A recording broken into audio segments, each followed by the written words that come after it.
Market की महारथी में आपका स्वागत है। आपके साथ मैं हूं मानसी दवे और बाजार के लगातार उतार चढ़ाव में टेक्निकल बारीकियां हम लगातार आपको बताते भी हैं, लेकिन कभी सवाल ये भी उठता है कि बाजार में इतने उतार चढ़ाव है, ऐसे में लंबी अवधि के लिए स्ट्रैटेजी क्या होनी चाहिए। और इस स्ट्रैटेजी को समझाने के लिए ही हमारा ये खास सेगमेंट मार्केट के महारथी आपके लिए लेकर आते हैं, क्योंकि इस सेगमेंट में बाजार के जाने माने दिग्गज महारथी से हम बातचीत करते हैं, उनसे समझने की कोशिश करते हैं कि आपके लिए पोर्टफोलियो डेवलपमेंट की स्ट्रैटेजी क्या होनी चाहिए। इसी कड़ी में एक और बाजार के जाने माने दिग्गज आज हमारे साथ जुड़ गए हैं।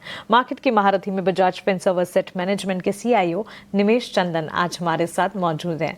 निमेश, स्वागत है आपका ET Now स्वदेश पर। सबसे पहले तो अपना समय देने के लिए आपका बहुत शुक्रिया। नहीं, शुक्रिया मानसी, आपके शो में मुझे इनवाइट करने के लिए।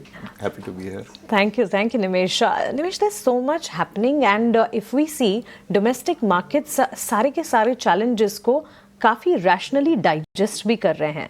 Can we say that there is a lot positive to talk about at present? See, last few months में मानसी आपने देखा होगा कि बाजार जो है हेडलाइंस पे रिएक्ट कर रहा था और कितनी स्ट्रॉन्ग हेडलाइंस आ रही हैं, भले ही वो US से आ रही हो, टैरिफ के बारे में या वॉर की आ रही हो, तो लोग उस पर इमोशनली रिएक्ट कर रहे थे।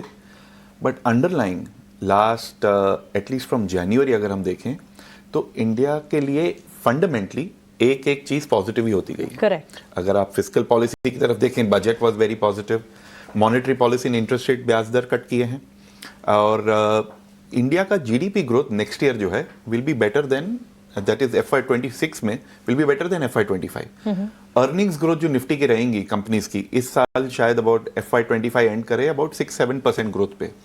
Next year it is expected to be 12% और उसके बाद जो एनालिस्ट के अनुमान है कि FY27 विल बी 15% ग्रोथ।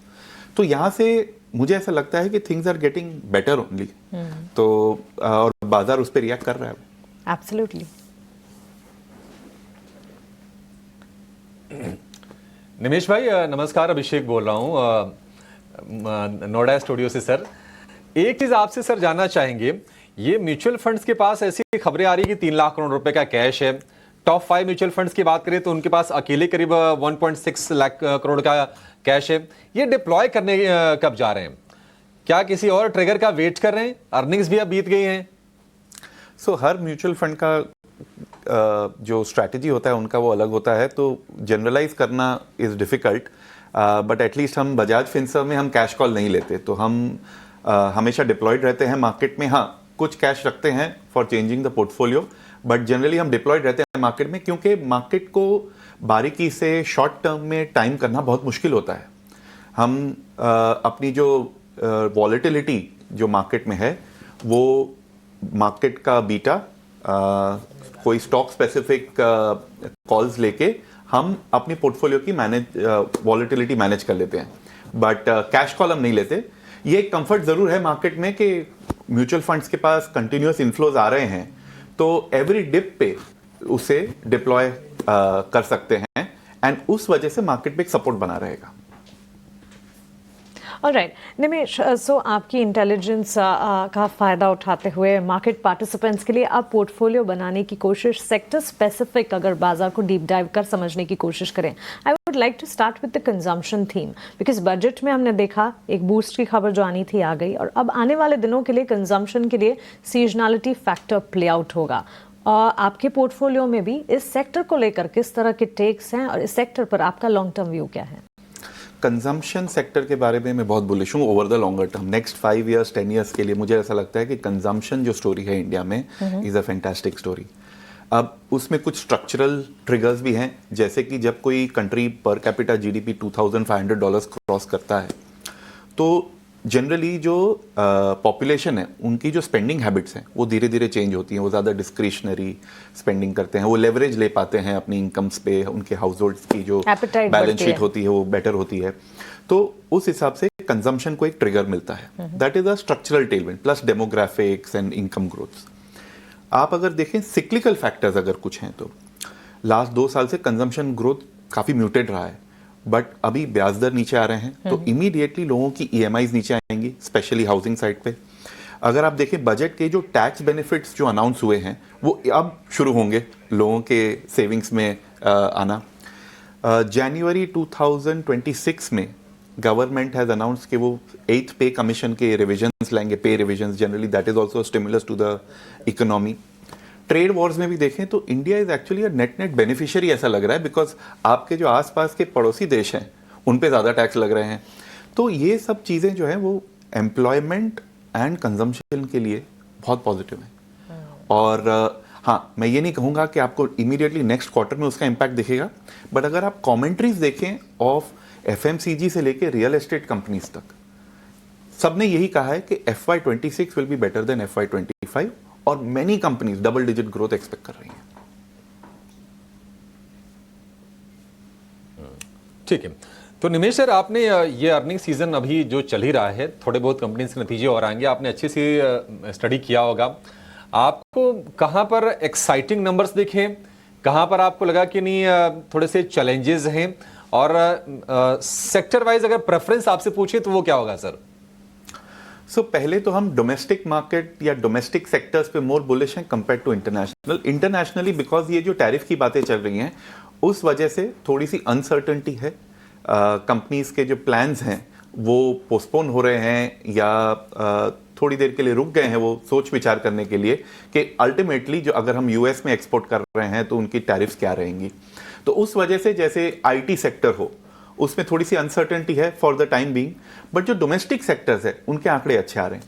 अब यहाँ पे अब तक जो रिजल्ट्स आए हैं, अगर हमारे जो इन्वेस्टमेंट यूनिवर्स में हम ट्रैक करते हैं, अबाउट 200 कंपनीज जो हम ट्रैक करते हैं, उनमें हमने देखा है कि लगभग 1/3 जैसा स्प्लिट है।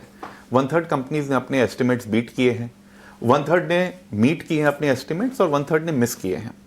ऐसे पर्टिकुलर कोई सेक्टर में ट्रेंड नहीं है, लेकिन जैसे कि देखा जाएगा कि FMCG शायद इस बार काफ़ी स्लो रहा उनका ग्रोथ, तो काफ़ी कंपनीज ने जो ग्रोथ दिया वो स्लो दिया, बट उनका आउटलुक इज बेटर।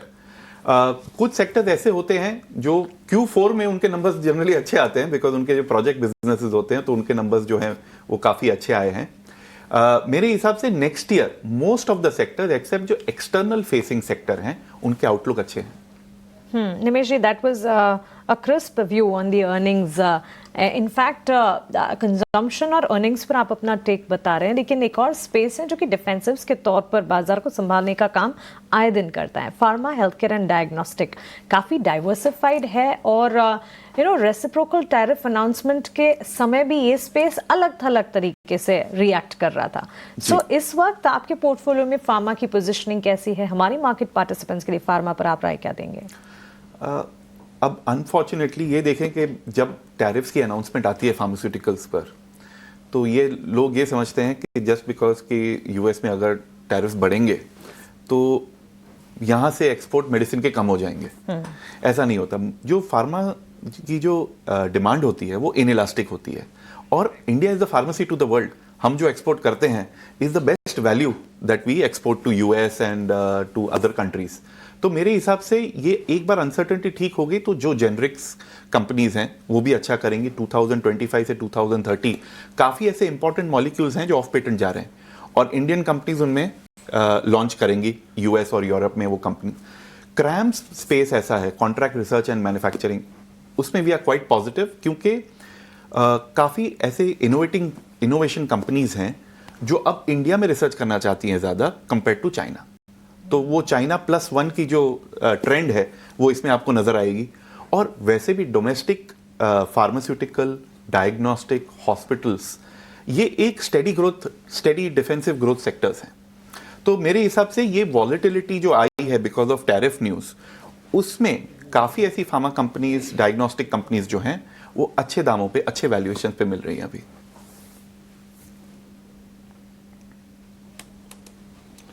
ठीक है निमेश सर, एक और चीज़ आपसे जानना चाहेंगे। देखिए फंडामेंटल अच्छे हैं, अपने मैक्रो अच्छे हैं, आप कह रहे हैं कि नहीं इंटरनेशनल के मुकाबले आपको डोमेस्टिक सेटअप ज़्यादा अच्छा लग रहा है। कोई रिस्क यहाँ से है जिसको लेकर थोड़े सावधान रहने की ज़रूरत है? सो अनसर्टेनिटीज तो जो चल रही हैं, फॉर एग्जांपल ये जो टैरिफ वॉर्स की जो अनसर्टेनिटी चल रही है वो पोस्टपोन हुई है, वो कंप्लीटली नेगेट नहीं हुई है। लेकिन अगर हम इंडिया की पोजीशन उसमें देखें तो वी आर लेस वनरेबल। अब हाँ, कोई सब सेक्टर या सब इंडस्ट्री में कुछ इम्पैक्ट होंगे बिकॉज हम अगर टैरिफ बैरियर्स कम कर रहे हैं और कुछ पर्टिकुलर प्रोडक्ट्स के इंपोर्ट्स होंगे तो कुछ ऐसी सेक्टर्स में कंपनीज हैं जिनको इम्पैक्ट होगा क्योंकि कंपटीशन बढ़ेगा उसमें, बट कुछ कंपनीज को फायदा भी होगा because of input cost being low. तो मेरे हिसाब से बॉटम अप बेसिस पे कुछ कुछ कंपनीज या सब सेक्टर्स पे कुछ प्रॉब्लम्स या कुछ कंसर्न्स आ सकती हैं, बट ओवरऑल इंडिया पे बहुत मार्जिनल नेगेटिव है इसका। बट ये हेडलाइंस जो हैं जब तक ये कंप्लीटली ईज आउट नहीं होंगी तब तक मार्केट और या फिर उन इंडस्ट्रीज में वॉलेटिलिटी रहेगी। ठीक है, तो चलिए, वॉलेटिलिटी एंटिसिपेटेड है और इनफैक्ट बाजार मार्केट मैकेनिज्म का नेचर भी वॉलेटिलिटी है और इसे तो इन वन वे और द अदर हमें डाइजेस्ट करना भी है। लेकिन I hear that it's a fundamental take जिस पर हम लगातार बातचीत कर रहे हैं, चर्चा कर रहे हैं, लेकिन बाजार को फंडामेंटल लेंस के साथ साथ आप टेक्निकल लेंस से भी देखते होंगे। Overall, benchmarks versus mid-cap, small-cap, benchmarks versus broader markets has always been a debate. और इस पर लोगों को सही समझ या सही जवाब कभी मिलता नहीं है और वो इसीलिए क्योंकि ये वक्त वक्त पर बदलता भी रहता है। अब कल ही के सत्र में देखिए मार्केट्स में ब्रॉडर मार्केट्स एक्ट कर रहे थे, आज सब कुछ कमज़ोर है। आपकी राय बेंचमार्क्स वर्सेस ब्रॉडर मार्केट्स में क्या होगी? देखिए, आपने जैसे कहा कि मार्केट टेक्निकल्स पे हम एक्चुअली मार्केट के बिहेवियर को ट्रैक करते हैं। हमारे पास कुछ इंडिकेटर्स हैं जो हमें बताते हैं कि मार्केट का सेंटिमेंट क्या है, पॉजिटिव है या नेगेटिव है। तो उसमें कमोडिटी मार्केट्स, करेंसी मार्केट्स और बॉन्ड मार्केट्स ये हमें अब पॉजिटिव सिग्नल दे रहे हैं, यानी इक्विटी में सेंटिमेंट अब पॉजिटिव होगा। अब टिपिकली क्या होता है कि जब सेंटिमेंट पॉजिटिव होता है तो थोड़ी रिकवरी ब्रॉड मार्केट में अच्छी आती है, जैसे कि स्मॉल कैप मिड कैप अच्छा ड्राइव होते हैं। अगर आप जनवरी से अब तक देखें तो स्मॉल कैप मिड कैप में काफ़ी करेक्शन आया, वैल्यूएशन भी पहले काफ़ी हाई थे तो करेक्शन हेल्दी था। तो उस करेक्शन के बाद अब ब्रॉड मार्केट में कुछ सेगमेंट्स में जैसे कुछ स्मॉल कैप्स और कुछ मिड कैप्स में अपॉर्चुनिटीज़ हैं। हम जो हमारे रेशियोज ट्रैक करते हैं उसमें स्मॉल कैप की जो वैल्यूएशन है अभी भी एवरेज से एज अ कैटेगरी थोड़ी सी ज़्यादा है, बट काफ़ी ऐसे पॉकेट्स हैं, काफ़ी ऐसी इंडस्ट्रीज़ हैं, अगर आप कंजम्पशन फार्मास्यूटिकल वो भी देखें तो BFSI उसमें जो वैल्यूएशंस हैं इनके वो नीचे आ गए हैं अब। तो this is a good point कि हम selectively small caps and mid caps भी अब देखना शुरू करें। तो ब्रॉड मार्केट मेरे हिसाब से should start doing better now.